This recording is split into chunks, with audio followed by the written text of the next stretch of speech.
कभी हमने इस संबंध की पूरी संरचना पर विचार किया है, जो यह तय करती है कि अवैध संबंध क्या है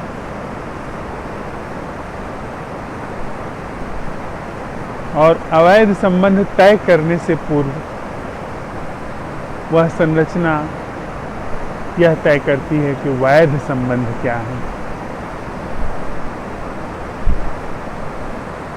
क्या है वैध संबंध? हिंदू का हिंदू से होना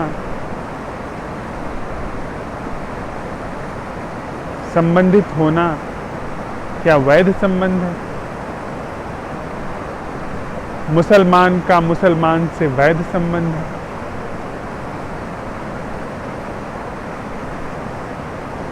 हिंदू पुरुष का मुस्लिम स्त्री से संबंध अवैध संबंध है?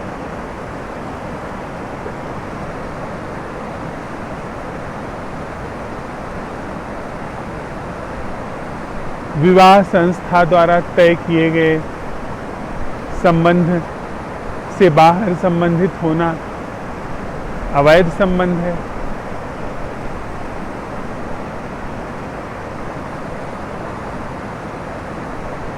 हमारी संबंध की वैधता हमारे काम संबंध तय करते हैं। जब वे काम संबंध किसी तय दायरे तक सीमित रहें तो वैध संबंध कहलाते हैं, और जब वे तय दायरे के जो दायरे हम तय करते हैं उनसे बाहर हो जाएं तो वे अवैध संबंध की परिभाषा हो जाते हैं।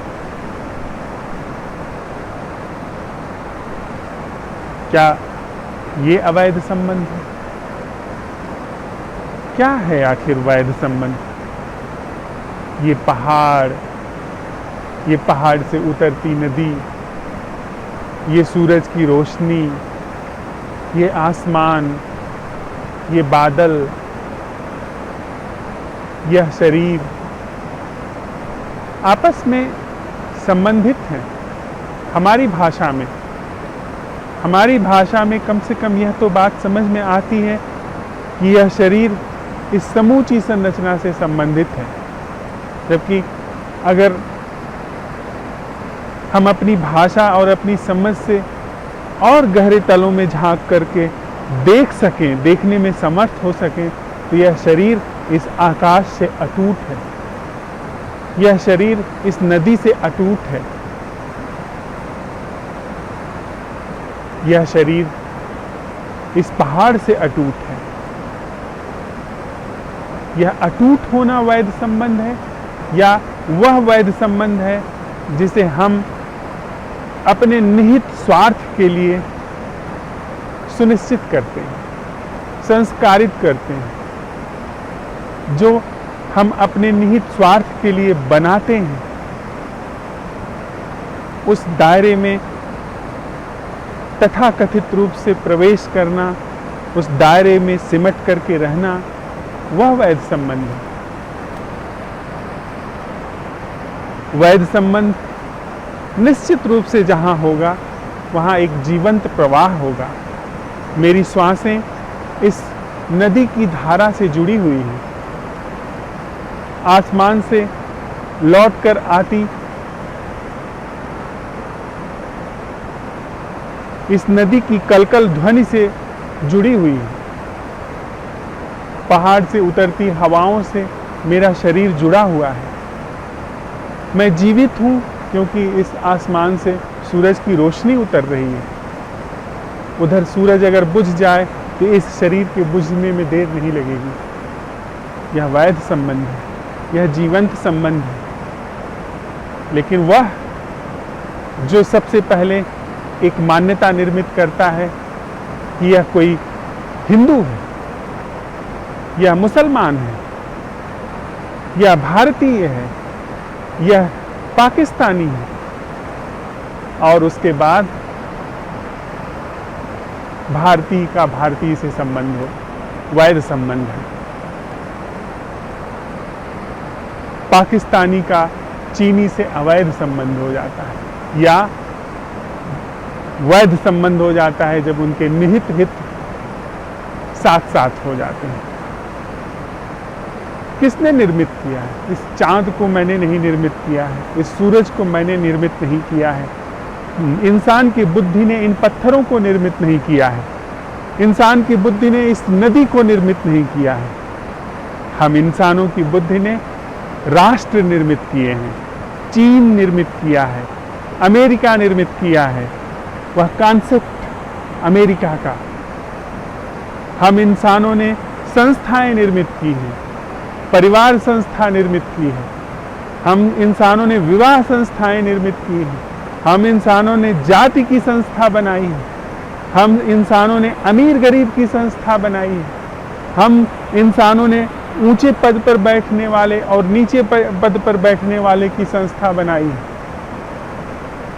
और जो संस्थाएं हमने बनाई हैं उन संस्थानों के निहित मापदंडों में, निहित घेरों में जो चीज चलती है उसे हम वैध कहते हैं, जो उसके बाहर चलती है उसे हम अवैध घोषित कर देते हैं। क्या यह समुचित परिभाषा है? क्या जीवन के संबंध में,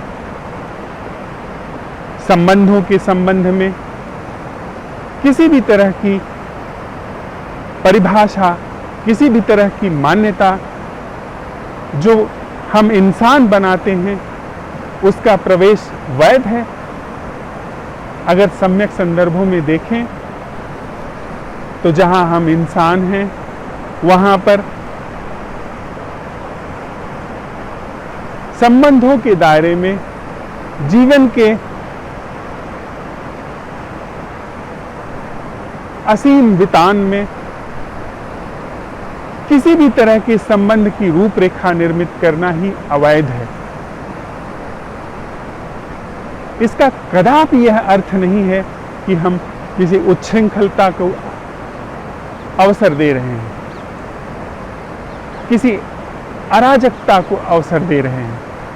नहीं, ऐसा हम बिल्कुल नहीं कर रहे हैं।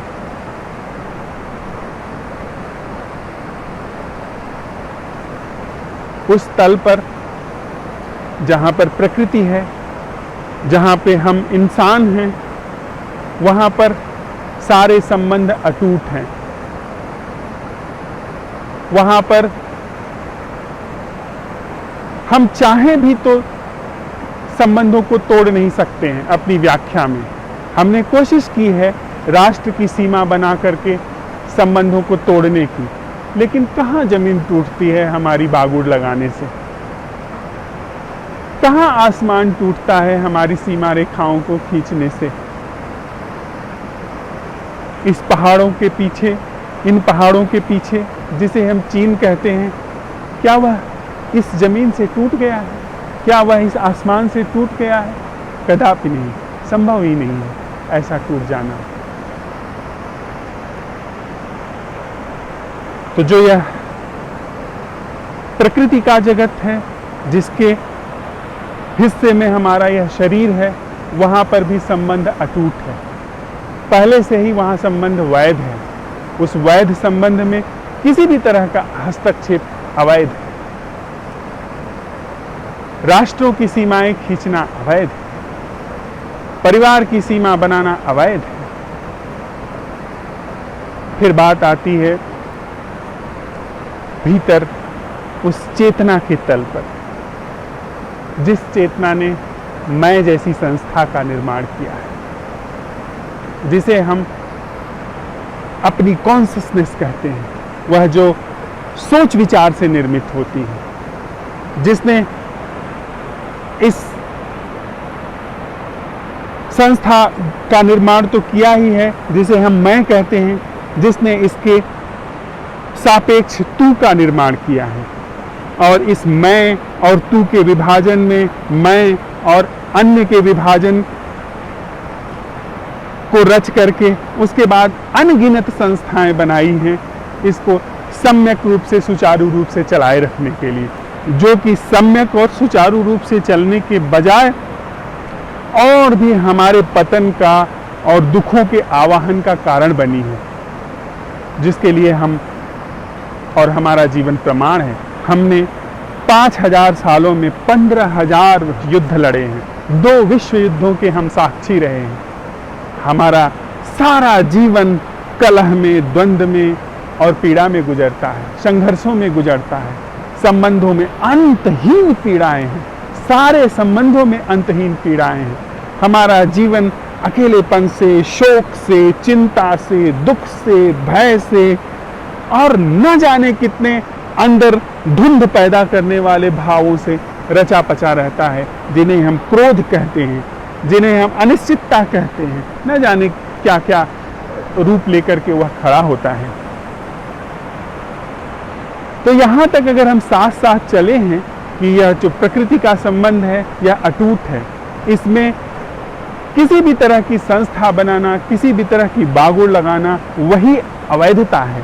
उस अवैधता को वैधता, पहले वह अवैधता खड़ी की जाती है कि हम उसे बांटते हैं और फिर उसको हम उस बांटने में वैधता घोषित करते हैं। फिर बात आती है इस चेतना की। यह जो मूल संस्था है, जो मैं है, जो अहम है, यह विभाजन का मूल कारक है। सबसे पहले वह जो चेतना का तल है, उसमें जो विभाजन का मूल बिंदु है वह मैं है। तो क्या ऐसा संभव है कि जहां पर वह चेतना का तल है, जो यह प्रकृति से गहरा है, ये प्रकृति के तल से ऊंचा जो तल है, उस तल पर हम इस विभाजनकारी तत्व के प्रति इस तरह से जागरूक हो जाएं कि यह विभाजनकारी जो तल है, यह तल मिट जाए। तो क्या यह जो मैं की संस्था है, इसको इस तरह से हम अटेंड कर सकें, इस तरीके से इसके प्रति जागरूक हो सके, यह संस्था अपने कृत्रिम तल को छोड़ दे। यह कृत्रिम तल, यह मैं संस्था जहां पे चेतना का जीवन है, वहां से पूरी तरीके से मिट जाए। जहां पर जीवन तो हो, जहां पर जीवन तो अपनी असीम सीमाओं में घट रहा हो, असीम प्रसार में जहां जीवन घट रहा हो, अनंत सृजनात्मकता में वहां जीवन घट रहा हो, लेकिन यह मैं संस्था जो विभाजन का मूल कारक है वह न हो। यह मैं अवैध है, यह मैं अवैधता की पहली कड़ी है। वह अवैधता नहीं है जो एक स्त्री का जिस संस्थागत रिश्ते से हट करके, जिस संस्थागत रिश्ते की बागुड़ से बाहर जाकर के किसी दूसरे व्यक्ति से संबंध बना लेना, वह अवैधता नहीं है। वह अवैधता हमारे सोच विचार के द्वारा निर्धारित की गई है। इसका कदापि यह आशय नहीं है कि हम अराजक हो जाएं, उच्छृंखल हो जाएं, हमारा जीवन सब अस्त व्यस्त हो जाए। नहीं, वह बात नहीं मैं कह रहा हूं। वह जो हमारे अंदर मैं का भाव है, जो मैं की सत्ता हमारे अंदर काम कर रही है, जो कि एक व्यक्ति से संबंधित होती है, वह व्यक्ति का जो व्यक्ति से संबंध है वह अवैध है। वह चाहे एक व्यक्ति से हो, चाहे दूसरे व्यक्ति से हो, चाहे 1000 व्यक्ति से हो, जब तक यह मैं संस्था है तब तक जो भी संबंध बनेंगे वे अवैध होंगे, क्योंकि यह मैं ही कृत्रिम है, यह मैं ही अवैध है। तो अवैध चीज से सिर्फ अवैध चीजें बन सकती हैं। यह मैं हमारे सोच विचार की पैदाइश है। हमारे सोच विचार ने इस मैं संस्था को निर्मित किया हुआ है। तो जब तक इस मैं संस्था से संबंध बन रहे हैं, वे चाहे जितना महिमा मंडित हो, चाहे जितना स्वीकृत हो, वह अवैध हैं। वैध संबंध वह है चेतना के तल पे। हमने प्रकृति के तल पे अन्वेषण किया है कि यह शरीर, यह समूचा अस्तित्व से जुड़ा हुआ शरीर है, और चेतना के तल पे जहां पर मैं है, वहां पे जो भी संबंध बनाए जाएंगे इस मैं को केंद्र बिंदु बना के, वे सारे संबंध अवैध होंगे। और वैध संबंध का अन्वेषण वहां है जहां पर चेतना तो भरपूर हो, जागरण तो भरपूर हो, जीवन तो भरपूर हो, पर मैं की कहीं भी एक छाया तक न हो। तो जब तक यह मैं है, जो भी संबंध हैं वे अवैध हैं। चाहे वे संबंध विवाह के संबंध हो, पति पत्नी के संबंध हो, भाई भाई के संबंध हो, चाहे वह एक राष्ट्र का दूसरे राष्ट्र से संबंध हो, चाहे वह एक धर्म का दूसरे धर्म से संबंध हो, चाहे एक जाति का अपनी जाति से संबंध हो या दूसरे की जाति के संबंध हो, वे सारे संबंध अवैधता की भूमि पर निर्मित हुए हैं। वे सारे संबंध जीवन के सापेक्ष अवैध हैं। जीवन जो है वह मैं जैसी चीज को नहीं जानता। यह चेतना का तल मैं जैसी किसी चीज को नहीं जानता। यह जीवन के सापेक्ष, उस जागरण वाले जीवन के सापेक्ष यह जो मैं है वह अवैध है और इसके सारे संबंध अवैध हैं। तो जब तक यह मैं है तब तक हम चाहे जो उपाय कर लें हमारे संबंध अवैध होंगे। अवैधता क्या है जिसकी हमने भली भांति जांच पड़ताल की, और वैधता क्या है जहां पर मैं का सांगोपांग रूप से भली भांति जहां पर अंत कर लिया गया है। जहां पे मैं का अंत है वहां पर संबंध पाया जाता है। वह संबंध एक का दूसरे से संबंध नहीं है, वह संबंध अटूट है। जैसे बाहर प्रकृति के तल पर इस शरीर का संबंध अटूट है, वैसे ही चेतना के तल पर वह संबंध जो मैं के भली भांति अवसान पर प्रस्फुटित होता है वह संबंध अटूट संबंध है। और वही संबंध वैध है, क्योंकि उस संबंध में वह जो जीवंतता है, वह जो चैतन्यता है वह अखंड है, वह अटूट है, वह मनुष्य की बुद्धि से नहीं बनाई गई है। जहां पर मैं का अवसान हो जाता है, जहां पर मैं का भली भांति अवसान है, वहां पर वह संबंध विद्यमान है। और वह संबंध